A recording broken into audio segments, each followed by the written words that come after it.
ជីវិតមនុស្សតែមួយមិនអាចមានពីរបានទេសុ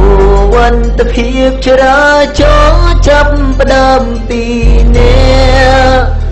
រាល់គ្នាគោរពក្រុមវេលាក្រុមទីកន្លែងទៅមកគោរពច្បាប់ចរាចរណ៍ការពារជីវិតអ្នកជានិច្ចបើកម៉ូតូលើផ្លូវត្រូវតែពាក់មួកសុវត្ថិភាពទាំងពួរទាំងក្រុមគ្រួសារស្ត្រីមានតែពួកពីសេកូម៉ាការពារសង្ខារឲ្យរស់បានសុខបើកឡានលើផ្លូវត្រូវពាក់ក្រវ៉ាត់រាល់ពេលឆ្លងកាត់គ្រប់ទីកន្លែងតែគ្រឿងស្រវឹងសូមកុំប្រឡែងអាចជីវិតខ្លួនឯងទៅនឹងមច្ចុរាជមាននរណាម្នាក់អាចមើលដឹងថាគ្រោះថ្នាក់ពេលណាដែលអាចកើតមានច្បាប់ចរាចរណ៍ជាគ្រូបង្រៀនផ្ដល់ពាក្យទូនមានការពីជីវិតគឺជារបស់អ្នកណាគ្រប់រាល់អាត្មាគួរតែរិះគិតមុនធ្វើអ្វីមួយត្រូវតែពិនិត្យទោះឆ្ងាយឬជិតជីវិតបានសុខជីវិតមនុស្សតែមួយមិនអាចមានពីរបានទេ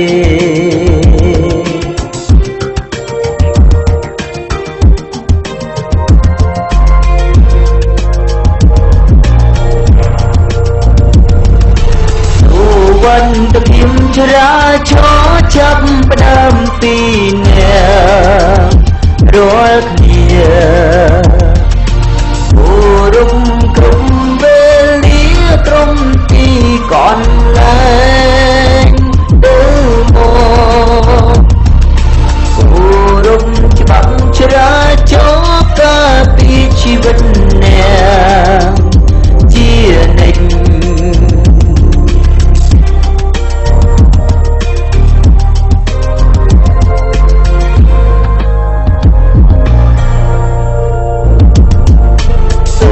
វត្ថិភាពចរាចរណ៍ចាប់ផ្ដើមពីអ្នករាល់គ្នាគោរពក្រុមវេលាក្រុមទីកន្លែងទៅមកគោរពច្បាប់ចរាចរណ៍ការពារជីវិតអ្នកជានិច្ច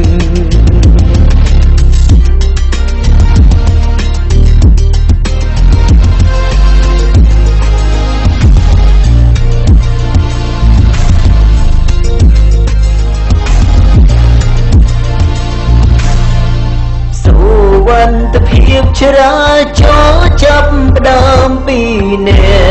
ករាល់គ្នាគោរពច្បាប់ចរាចរណ៍ការពារជីវិតអ្នក